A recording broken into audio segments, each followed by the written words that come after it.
This channel does not promote any violent, harmful, or illegal activities. All content provided by this channel is meant for an educational purpose only.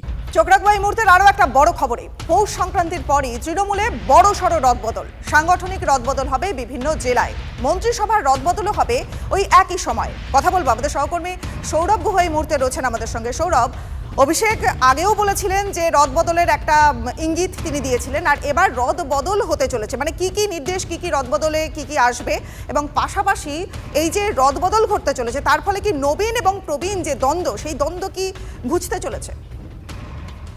রনিবা, প্রথমেই যে কথাটা বলার সেটা হলো যে এই মুহূর্তে সবাই তাকিয়ে আছেন তৃণমূল কংগ্রেস এবং রাজ্য রাজনীতিতে যে সেই বহু প্রতীক্ষিত রদবদল কবে হবে। আমরা তৃণমূল সূত্রে যেটা কনফার্ম খবর পাচ্ছি, পৌষ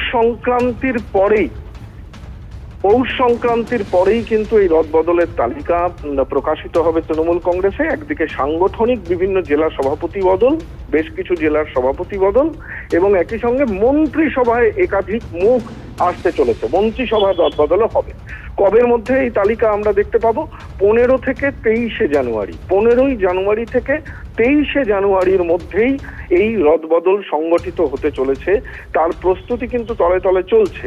তুমি বলছিলে যে অভিষেক বন্দ্যোপাধ্যায়ের তালিকার কথা। অভিষেক বন্দ্যোপাধ্যায় একটি তালিকা জমা করেছেন, সেই তালিকা অনুযায়ী কি রদবদল হবে? অন্যদিকে তাকালে আমরা যদি দেখি এই মুহূর্তে তৃণমূলে প্রবীণদের একটা কিন্তু প্রাধান্য দেখা যাচ্ছে।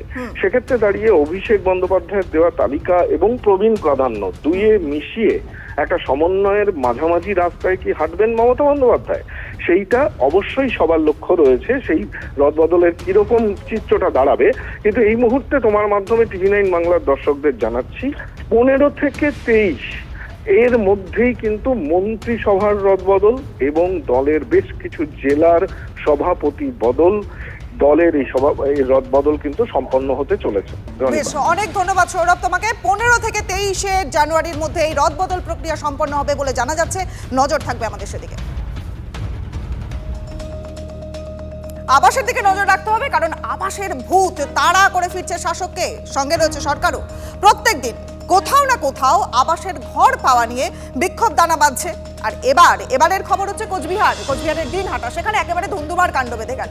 আবাসের নাম না ওঠার অভিযোগে দেদার ভাঙচুর চালালেন সেখানকার গ্রামবাসীরা।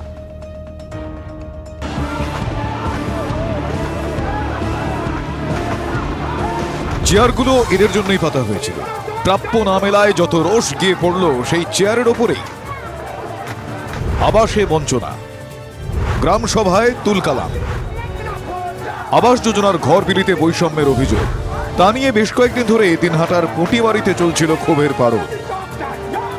স্থানীয়দের বক্তব্য, অন্যান্য গ্রাম পঞ্চায়েতে আবাসের তালিকায় ১,৫০০ নাম আছে, কিন্তু পুঁটিমারি ২ নম্বর গ্রাম পঞ্চায়েতে মাত্র ৩৬৮টি নাম এসেছে, যার ফলে বাদ পড়েছেন বহু যোগ্য। রবিবার এ নিয়ে গ্রামসভা ডাকা হয়েছিল, সেখানে সমাধান না মেলায় ক্ষোভে ফেটে পড়েন তালিকায় নাম না থাকা লোকজন। গ্রাম পঞ্চায়েত অফিসে দেদার ভাঙচুর চালান তারা। সাধারণ ক্ষিপ্ত হয়ে আসবে, তার জন্য এত কিছু ভাঙচুর। আমাদের সাধারণ পাবলিকের এটাই আমাদের কে বললো 3টা বুথের নাম নেই, অনেকগুলো প্রতি অঞ্চলে 1500 2000 করে। আমার এখানে 300টা ঘর, 300টা ঘর। ভিডিও ভিডিও আমাদের চাই। জয়েন্ট ভিডিও সহ গ্রাম পঞ্চায়েত প্রধানকে দীর্ঘক্ষণ তালাবন্ধ করে রাখে উত্তেজিত জনতা। গরিব মানুষের নাম নাই, ঠিকমতো হচ্ছে না। আমাদের 3টে ওয়ার্ডে 5-7টা করে নাম আছে, আর কোনো নাম নাই। তার জন্য পাবলিক উত্তেজিত হয়ে আমাদের ভাঙছে। এই হ্যাঁ, আমাদের তালা বন্ধ করে রাখছে। রাজ্যের কোষাগার থেকেই বাংলার মানুষের জন্য আবাস তৈরির কথা ঘোষণা করেছেন মুখ্যমন্ত্রী। দফায় দফায় হয়েছে সমীক্ষাও, কিন্তু তারপরেও আবাসের তালিকা নিয়ে শোরগোল চলছেই। লাগাতার আসছে দুর্নীতির অভিযোগ।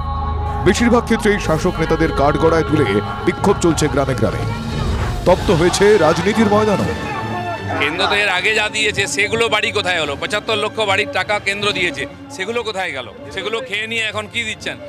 গরু মেরে জুতো দান হচ্ছে। আবাস যোজনা তো একবারেই প্রত্যেককে দেওয়া সম্ভব না, কেন্দ্রীয় সরকার টাকা দিচ্ছে না। এটা বাংলার বাড়ি স্কিমে 100% স্টেট ফান্ডিংয়ে মমতা বন্দ্যোপাধ্যায় করে দিচ্ছেন। ফলে সেই জায়গায় দাঁড়িয়ে একবারে তো সকলকে দেওয়া সম্ভব না। তো নিশ্চয়ই স্থানীয়রা ওটা জেনে বুঝে নেবে। বিরোধী স্বর চড়ছে, শুধু আমজনতা নয়, বঞ্চিত তৃণমূল কর্মীরাও আওয়াজ তুলছেন। শাসকের বড় অস্বস্তি সেখানে। সুমন কল্যাণ ভদ্রের রিপোর্ট, TV9 বাংলা। নজর রাখবো আরও একটা গুরুত্বপূর্ণ খবরে। প্রাথমিক দুর্নীতি মামলায় বিচার প্রক্রিয়া শুরু করতে তৎপর ইডি। সুপ্রিম কোর্টের নির্দেশের ব্যাপারে আজ বিশেষ ইডি আদালতে জানানো হবে।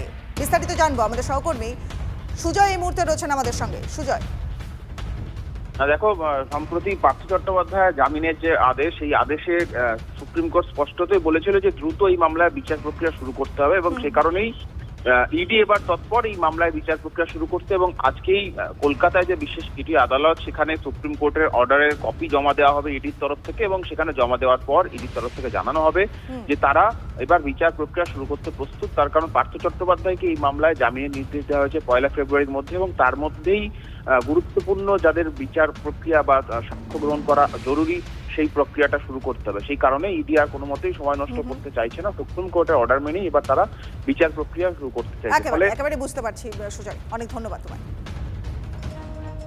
শহরে স্বর সম্রাট ফেস্টিভ্যাল, উচ্চাঙ্গ সঙ্গীতের গুণী ব্যক্তিরা নিজেদের সঙ্গীত পরিবেশন করলেন। এই উৎসব এবছর 12 বছরে পড়ল। ওস্তাদ আমজাদ আলী খানকে স্বর সম্রাট উপাধিতে ভূষিত করা হলো। এরপর শ্রোতাদের সামনে স্বরূপ পরিবেশন করেন ওস্তাদ আমজাদ আলী খান। অনুষ্ঠানের মাঝেই ব্যথিত ওস্তাদ কলকাতায় এসে নারী নির্যাতন নিয়ে দুঃখ প্রকাশ করলেন স্বর সম্রাট আমজাদ আলী খান।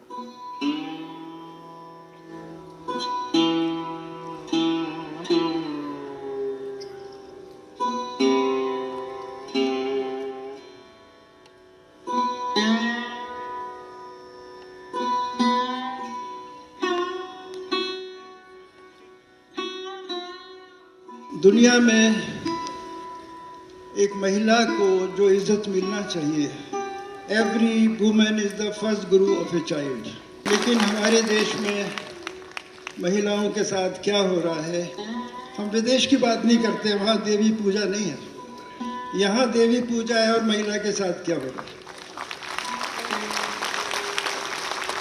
बहुत दुख होता है।